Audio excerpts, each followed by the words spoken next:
আসসালামু আলাইকুম। আখির সিম্পল লাইফে আপনাদের সবাইকে ওয়েলকাম জানাচ্ছি। আশা করছি আপনারা সবাই ভালো আছেন। আমি আলহামদুলিল্লাহ ভালো আছি। আজকের ভিডিওটা আমি সকাল থেকেই শুরু করেছি। তো এখানে আমি নুডলস রান্না করে নিচ্ছি। আরও সকালে কিছু সবজি রান্না করব। সব কিছু আপনাদের সাথে শেয়ার করব। আজকে একটা কেক বানাবো, সেই ডেকোরেশনটাও আপনাদেরকে দেখাবো। আর দুপুরে রান্না বান্না আছে কিছু, আর আমি আজকে একটা শাড়ি মেক করব, সেটাও আপনাদের সাথে শেয়ার করব। রান্না করে নিচ্ছি, আর এই ফাঁকে আমার মেয়েকে টিচার পড়াতে এসেছে, তার নাস্তাটা দিয়ে আসছি। তো এখানে সবজি রান্না করব, বরবটি ভাজি আর মিষ্টি লাউ ভাজি করব, আর ভাত কুকারে রান্না হয়ে গেছে অলরেডি। রান্না করতে করতে মানুষের জীবনের কিছু বাস্তব কথা আপনাদের সাথে শেয়ার করছি। মানুষের জীবনে যে কোনো শখ আহ্লাদ পূরণের সুনির্দিষ্ট একটা সময় আছে। সঠিক সময়টা একবার পেরিয়ে গেলে শখ হয়তো বা পূরণ হবে ঠিকই, তবে সেই তৃপ্তিটা আর পাওয়া যায় না। 17 বছর বয়সে যে বার্গার বিরিয়ানি খেতে অমৃতর মতো লাগে, 27 বছর বয়সে এসে সেই ভালোটা নাও লাগতে পারে। 19 বছর বয়সে বিশ্ববিদ্যালয়ের সেকেন্ড ইয়ারে বন্ধুবান্ধব নিয়ে কক্সবাজার ট্যুর দিলে যে আনন্দ পাওয়া যাবে, 29 বছর বয়সে সেই আনন্দ নাও পাওয়া যেতে পারে। একদিন নিজের ছাদে বাগান করব এই আশায় বসে থেকে যে মানুষটা নিজের বারান্দায় টবে কখনো গোলাপের চারাই লাগালো না, ছাদ হওয়ার পর দেখা গেল সেই মানুষটার বাগান করার সময়ই নেই।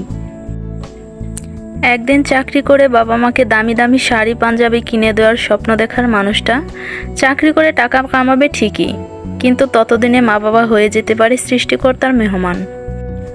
জীবনের ছোটোখাটো স্বাদ আহ্লাদ খুবই দামি জিনিস। এইসব জিনিস মানুষকে জীবিত রাখে, সতেজ রাখে, প্রাণবন্ত রাখে।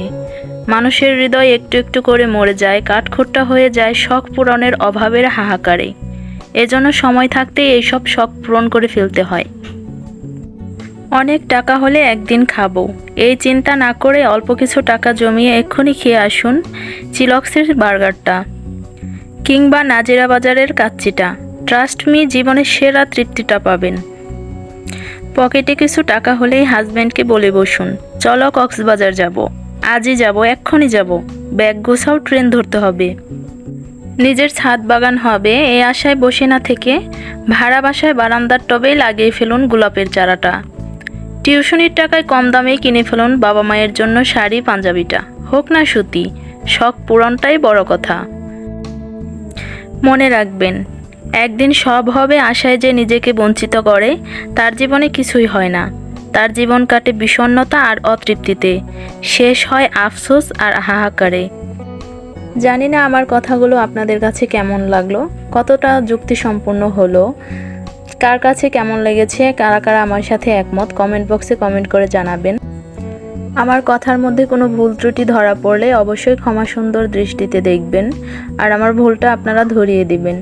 তো এখানে আমি চলে এসেছি, আমি আজকে রূপার নূপুর বানাবো, সেটা অর্ডার করার জন্য। তো সেই মাপটা দিচ্ছিলাম, আর কোন ডিজাইনটা দিব সেটা দেখাচ্ছিলাম।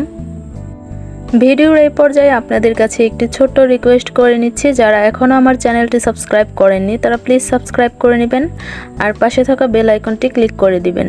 যারা অলরেডি সাবস্ক্রাইব করে আমার চ্যানেলের সাথে আছেন তাদেরকে অসংখ্য ধন্যবাদ। ভিডিওর কোনো একটি অংশ দেখে যদি আপনাদের কাছে ভালো লেগে থাকে তাহলে একটি লাইক দিতে ভুলে যাবেন না। ভিডিও শুরুতে যে বলেছিলাম আজকে একটা শাড়ি বানাবো, সেটাই আপনাদেরকে দেখাচ্ছি।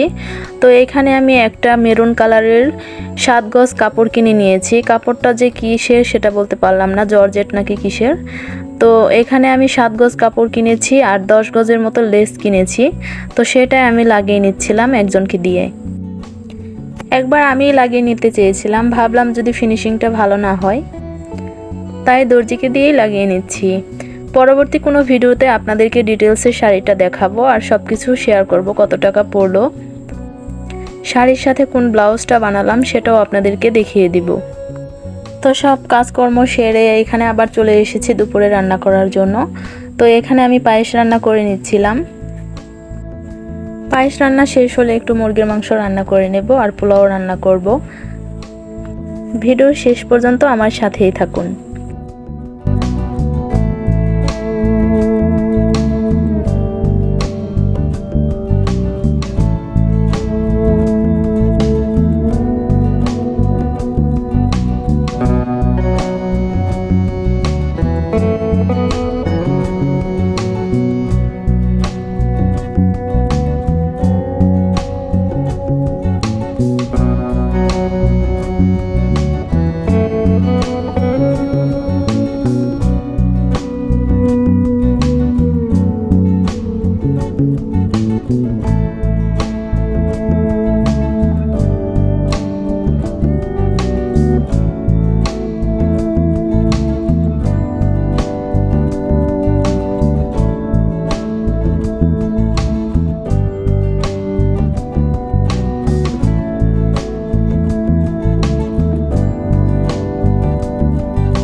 আশা করছি আমার আজকের ভিডিওটি সবার কাছে ভালো লেগেছে। আবার দেখা হবে নতুন কোনো ভিডিওতে। সবাই ভালো থাকুন, সুস্থ থাকুন। আল্লাহ হাফেজ।